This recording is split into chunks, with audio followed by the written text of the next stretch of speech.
નવરાત્રિના 8મા નોરતે આટલું કામ કરજો, તમને ધનવાન થતા કોઈ રોકી નહીં શકે. પ્રિય ભક્તજનો, પરાંબા પરમેશ્વરી અખિલ બ્રહ્માંડના અધીશ્વરી એવા મા ભગવતીના શારદીય નવરાત્રિની શરૂઆત થવા જઈ રહી છે. તો નવરાત્રિનું 8મું નોરતું અને એ દિવસે આટલું કરવાથી ધનની પ્રાપ્તિ થાય.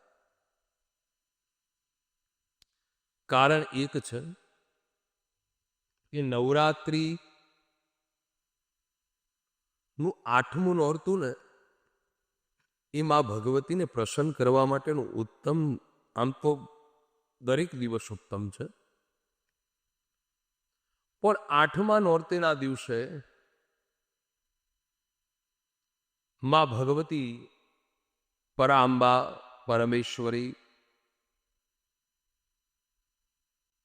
આનંદ અને અનુસંધાનથી આપણા જીવનમાં પ્રવેશતા તમામ પ્રકારના દુઃખને દૂર કરતા અને સુખની પ્રાપ્તિ કરાવે છે.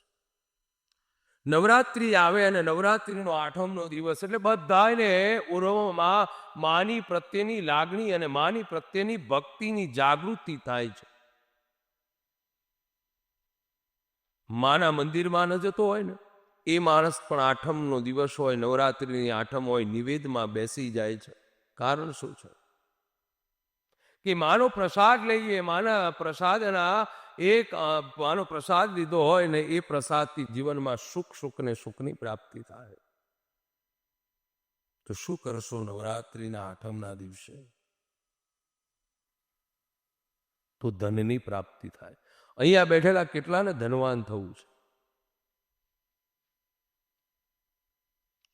રૂપિયાવાળા તો બધાને થવું છે,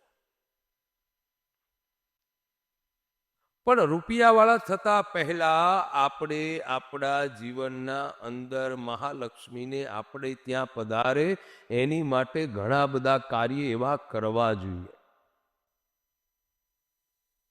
કેટલા જણ સવારમાં ઉઠી અને માતાજીની એક માળા કરો છો? કોઈ નથી કરતો. તો આ નવરાત્રિની 8મના દિવસે આપને સવારમાં વહેલા જાગી ફરિયાદ તમારે આટલું કાર્ય કરવાનું છે. શું કાર્ય કરશો? કેટલા જણ નિવેદ નવરાત્રિના 8મના દિવસે નિવેદ બધાને ત્યાં થતા હોય. તો આપે ભગવતીને પ્રસન્ન કરવા માટે એક ચૂંદડી, એક શ્રીફળ, એક ભગવતીની આગળ એક પુષ્પ ગુલાબનું અત્તર છાંટી અને પુષ્પ માને ચરણમાં અર્પણ કરો, ચૂંદડી માને અર્પણ કરો અને એક શ્રીફળ માને અર્પણ કર્યા પછી તમારે તમારા સાનિધ્યમાં, માના સાનિધ્યમાં 5 માળા તમારા કુળદેવીની કરવાની છે. 5 માળા. સવારમાં 5 અને સાંજે તમારે 7 માળા કરવી.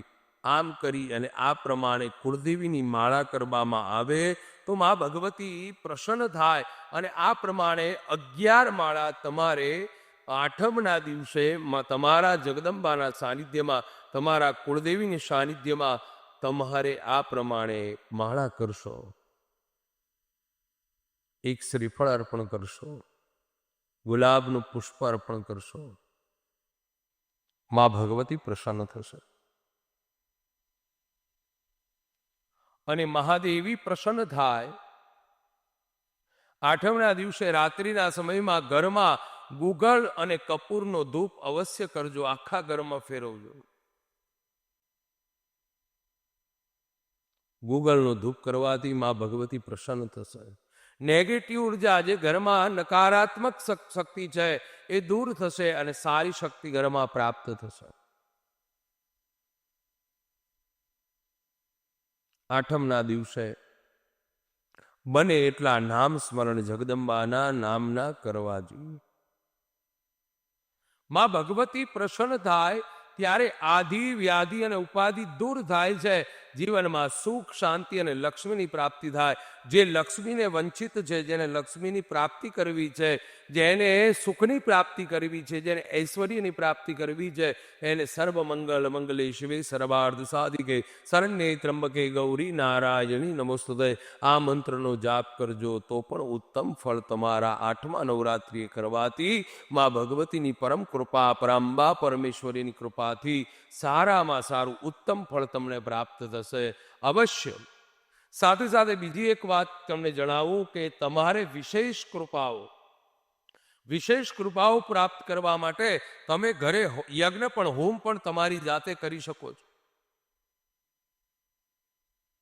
આઠમના દિવસે સવારના સમયમાં સરસ મજાની વિધિ બનાવી, ગાયના ગોબર, ગાયના છાણથી સરસ મજાની વિધિને લીપી, છાણામાં અગ્નિ લાવી, એક ઘીનું પાત્ર થોડુંક 100 ગ્રામ, 200 ગ્રામ, 250 ગ્રામ તમને જે અનુકૂળતા હોય એ પ્રમાણે ઘી લઈ, ગાયનું ઘી લેવાનું, અને તમે સર્વ મંગલ મંગલે શિવે સર્વાર્થ સાધિકે શરણ્યે ત્રંબકે ગૌરી નારાયણી નમસ્તે સ્વાહા. આ મંત્રથી મા ભગવતીને આહુતિ 108 વખત આપવામાં આવશે અને એ વાયુ સ્વરૂપે આખા ઘરમાં મા ભગવતીને સ્વાહાકાર કરેલું ઘી જે માને અર્પણ કર્યું છે અને એનો જે વાયુ સ્વરૂપે અગ્નિનારાયણે પ્રાપ્ત કરેલો જે શુદ્ધ, આખું ઘર શુદ્ધિકરણ થશે, નકારાત્મક શક્તિ દૂર થશે અને આઠમના દિવસથી તમારા ઘરમાં સુખ, શાંતિ, ઐશ્વર્ય, સમૃદ્ધિ અને લક્ષ્મીજીનું આવવાનું શરૂઆત થઈ જશે. તો વાલા ભક્તો, ખાસ આ આઠમના દિવસે કરજો અને તમારી ઉપર ભગવતીની પરમ કૃપા, પરમેશ્વરીની પ્રાપ્ત થાય. આટલો ઉપાય કરવાથી મા ભગવતી પ્રસન્ન થશે અને ધનના ભંડાર ભર્યા રહેશે. ઈચ્છિત કામનાઓ અવશ્ય મા ભગવતીની કૃપાથી પૂર્ણ થશે.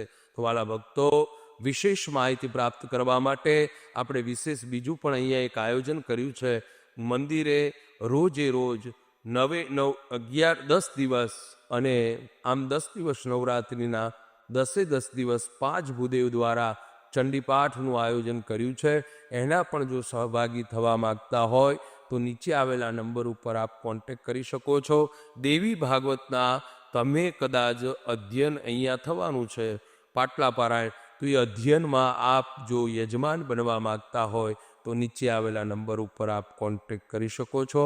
રૂબરૂ મુલાકાતમાં કરવા માગતા હોય તો નીચે આવેલા નંબર ઉપર મેસેજ કરી, ફોન કરી, યોગ્ય સમય તમને પ્રાપ્ત થાય.